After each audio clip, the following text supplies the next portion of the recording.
એક તરફ બિલ્ડરો અને શહેરી વિકાસ વિભાગના અધિકારીઓના મેળપીપળામાં હલકી ગુણવત્તાનું મટીરીયલ વાપરી બાંધકામ કરતા હોય છે, જેના કારણે દીવાર, સ્લેબના પોપડા અને ગેલેરી પડવાના બનાવો આપણે જોતા હોઈએ છીએ. આ તમામ પરિસ્થિતિઓમાં ભોગ નિર્દોષ લોકો જ બનતા હોય છે. આવી જ રીતે નાનપુરા મક્કાઈ પુલ એક મિલકતના રિનોવેશન દરમિયાન દીવાર પડી જતા રાજસ્થાની યુવકના મોતને લઈ આદિવાસી ભીલ સમાજ દ્વારા યોગ્ય કાર્યવાહી કરવા માંગ કરી છે. મારું નામ હિતેશ શંકરભાઈ મુંડવાડા, જે આદિવાસી ભીલ સમાજ સુરત શહેર પ્રમુખ. સમસ્યા એવું છે કે હમણાં કલાક પહેલાં અમારા સમાજ થકી ગ્રુપોમાં અમને જાણ થઈ છે કે રાજસ્થાનના કોઈ ઘાટોલ વિસ્તારના વડગણ ગામ કે ગામ છે, ત્યાંના એક ભાઈનું બ્રેકર મશીન ચલાવતા કંઈ દિવાલ ધસી પડી છે અઠવા પોલીસ સ્ટેશનના હદ વિસ્તારમાં, અને એ ભાઈનું ડેથ થયું છે. તો હાલ સિવિલ હોસ્પિટલ પાસે એમની બોડી પીએમ રૂમ પાસે લાવે છે. એવી જાણકારી મળતા જે આદિવાસી ભીલ સમાજ સુરતના અમારા આદિવાસી સમાજના તમામ ભાઈઓ અહીંયા એકઠા થયા છે. શું કારણ થઈ છે? કારણ જે દિવાલ ધસી પડી છે, જે રિનોવેશનનું કામ જૂની બિલ્ડિંગ હતી, કંઈક ગાર્ડન આપણે મકાઈ પુલ છે, મકાઈ પુલની બાજુમાં એક ગાર્ડન છે, ગાર્ડનની બાજુમાં 2 કે 3 માળની બિલ્ડિંગ છે. એ બિલ્ડિંગમાં કામ કરતાં જે બ્રેકર મશીનનું કામ ચલાવતા હતા એના થકી જે બિલ્ડિંગ ધસી પડી છે, એમાં દટાઈ જવાથી એમનું કોઈ ડેથ થયું વાત મળી છે. અને અહીંયા આવતા અમારે જે એમના સાથે કામ કરવાવાળા ભાઈ છે કાંતિભાઈ કરીને, એમનો કોન્ટેક્ટ કર્યો હતો, જેમને પોલીસ અને શેઠ લોકો સાથે લઈ ગયા છે. એમાં જે પણ ભાઈ કામ કરાવતા હતા એમાં શેઠ તરીકે છે રાજદીપભાઈ છે અને સદ્દામભાઈ કરે. મરનારની ઉંમર કેટલી ને કેટલી સંતાન છે? મરનારની ઉંમર અંદાજિત 20 થી 25 વર્ષની આસપાસમાં છે. એમના પરિવારમાં 2 બાળકો છે એવું જાણવા મળ્યું છે અમને સમાજ તરફથી. મરનારનું નામ છે રમણભાઈ ડિંડોર, જેઓ રાજસ્થાનના ઘાટોલ વિસ્તારના વડગણ ગામના છે. મોટી થાય છે, કોની બેદરકારી લાગે?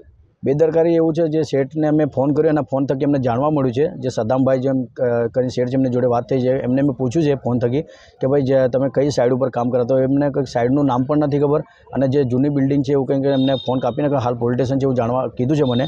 અને પણ એમને જો સાઈડ ઉપર કામ કરાવતો તો સાઈડનું જે નામ છે એ પણ એમને જણાવવું જોઈએ અમને, અને કઈ રીતનું કામ કરે એ પણ જણાવ્યું. પણ એમને કાયદેસર કંઈક બેદરકારી આવી રહી છે એવું જણાવ્યું છે. એના માટે ભાઈ કે અમે પોલીસ સ્ટેશન એમ કહીને ફોન અમારો કાપી નાખ્યો છે. હાલ કોઈને છુપાવવા માંગે છે? હા, હવે એમની પૂરેપૂરી બેદરકારી છે તો જ એમને આ બધું સાંજે 4 વાગ્યાનો ઘટના ઘટી છે. સાંજે 4 વાગ્યાની ઘટના છે, તો હમણાં સુધી જે પણ પરિવારને ન્યાય આપવાની હોય એ રીતને લોકો વાતચીત કરી શકતા હોત. પણ આજે અમારા સમાજના બધા આગેવાનો ભેગા થયા છે. અમારી એક જ સમાજના આગેવાનો બધાને એક જ માંગ છે કે સમાજની રીતે આમાં જે પણ ઘટના ઘટી છે એમાં બેદરકારી આવી હોય તો પોલીસ સ્ટેશન જે અઠવા પોસ્ટના હદ વિસ્તારમાં છે કાયદેસર બેદરકારીનો ગુનો દાખલ કરે, અને જે પણ કાયદા અધિનિયમ પ્રમાણે એની ઉપર જે ડેટ થયું છે એના પર અમારે કલમ લાગીને કાયદેસર અમારા પરિવારને ન્યાય મળે એમાં અમારા સમાજની માંગ છે.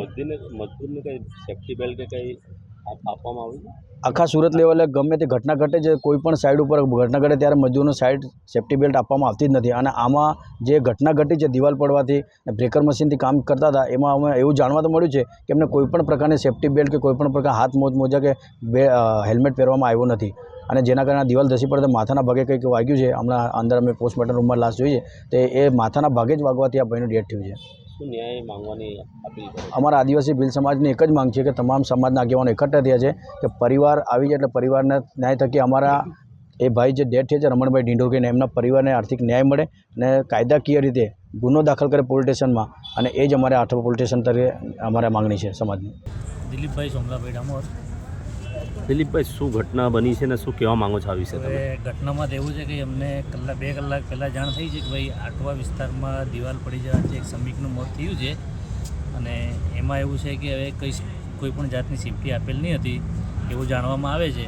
અને જે કોન્ટ્રાક્ટર છે એ અમને ચોક્કસ સાઇટનું નામ બી નથી બતાવતો, આ જગ્યા પર ભણાભૂણી એ બી નથી કહેતો.